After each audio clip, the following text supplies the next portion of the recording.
Hello, I'm Anthony McBride. I'm here to discuss self-driving cars and traditional cars in respect to ambulances within Houston. This is for Engi 2304. My professor's name is Donna Chatham. This is a picture of ambulances currently on the street. They haven't changed much since 1975, primarily due to the needs of ambulances not changing much. They still feature a bulky design to operate on patients and a cab so that they can be operated by a driver while on the way to the hospital.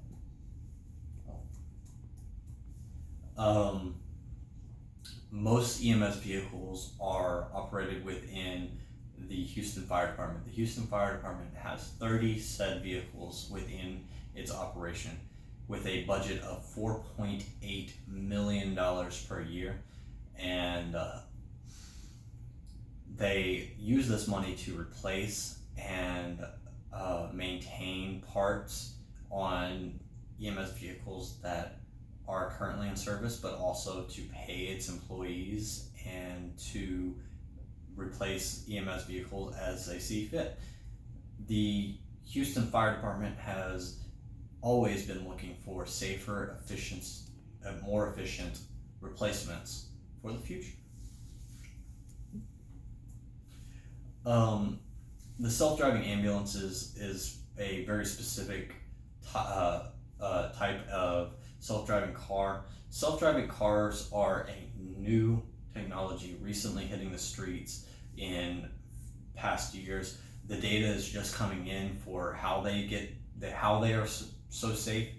Google has accomplished a lot of these goals through LiDAR and high precision maps, coupled with complex algorithms. These high precision maps that Google makes are not the same as Google Maps maps. They are to the inch. Today I'll be evaluating traditional versus self-driving models of ambulances based off of three criteria: safety, efficiency, and cost. 96% of all accidents in America occur due to human error. That is a giant leap. When you talk about anything, you want everyone to be safe, and especially whenever you talk about EMS vehicles, as they are designed to save lives. Of the 48,000 ambulances on the road, 4,500 of them get in accidents per year due to human error. Here's a side-by-side evaluation of self-driving ambulances versus traditional ambulances. Self-driving ambulances rely on good algorithms and sensors. There are little to no human errors involved in the driver of the EMS vehicle, although that doesn't factor in other drivers on the roadway. There's greater potential for software errors due to there being more software and more sensors. Traditional ambulances rely on a good driver with knowledge of roadways and traffic patterns, and they don't really have software errors because they're not reliant on software or sensors.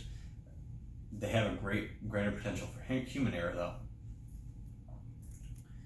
though. Efficiency is the second criterion, and it represents a large group of things such as personnel and maintenance. Not only the EMS personnel, but also the people that maintain them and oversee them. The goal is to better use everything. Here's a diagram showing the degrees of automation. From 0 being no automation, this is your traditional ambulance. 5 being fully automated, this is your self-driving ambulance. No driver needed, driver needed.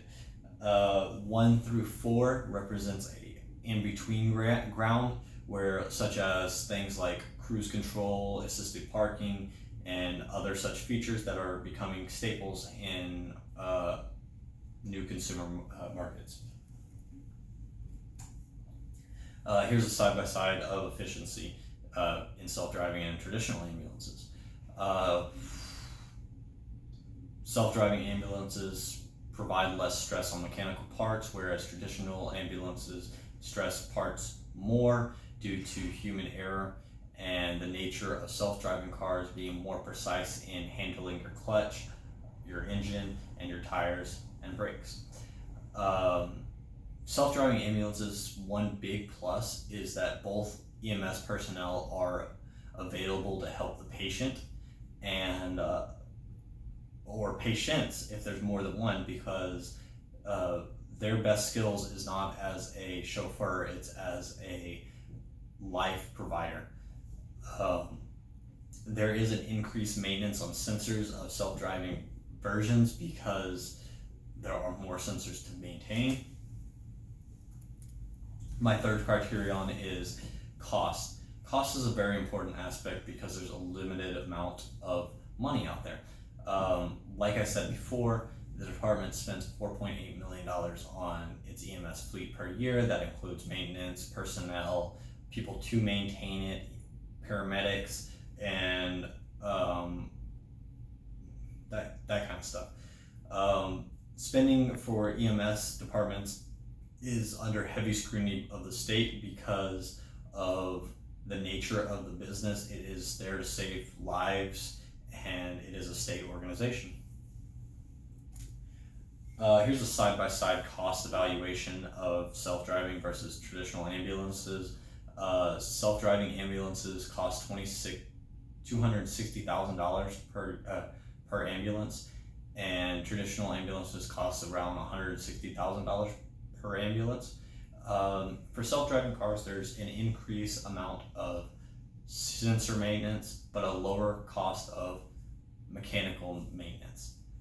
There's also a lower cost of insurance rates for self-driving cars because they are safer and more efficient. Traditional ambulances have on average a higher insurance cost than the average consumer car because of the high pressure situations that ambulances incur. Here's my summary. I gave traditional ambulances a 5, a 5, and a 10 for cost. The reason I gave them a better evaluation for cost is because they use less upfront cost to purchase them. However, that may be supplemented with maintenance costs. That's why self-driving cars get a 6. Efficiency, I gave self-driving cars higher because they use mechanical parts less, and the only reason I didn't give them perfect is because you have to do software updates and system evaluations that you wouldn't have to do on traditional ambulances. Safety, I gave them fairly similar. Self-driving got more because of the lack of human error due to the paramedics that operate these vehicles, but overall they're fairly similar. My recommendation is not to supplement all EMS vehicles with self-driving versions immediately. It's to replace 12% of EMS vehicles this year and reevaluate after the year is over to determine if they are what you expected them to turn out to be. Here are my references. A lot of them are data and figures, but also some background information and other such needed research. Thank you. I hope you have a wonderful semester and a great day. Thank you for being my professor.